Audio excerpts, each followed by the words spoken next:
Мужчына даў жанчыне картку і пайшоў. У той жа момант яна згубіла яго з віду, але па яе словах на абодвух баках карты быў проста надрукаваны адрас. На наступны дзень жанчына вырашыла праверыць адрас. Яна ўвяла яго ў пошуку па карце і прыехала, толькі каб выявіць, што будынак даўно закінуты. Не спалохаўшыся, яна знайшла адчыненыя дзверы і ўвайшла. Астатняе падобна на іншыя гісторыі з інтэрнэту.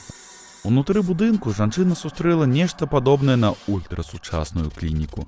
Падлогі былі эпаксіднымі і бездакорнымі, сцены былі пафарбаваны ў белы колер, а разбітыя вокны былі засланы брызентам.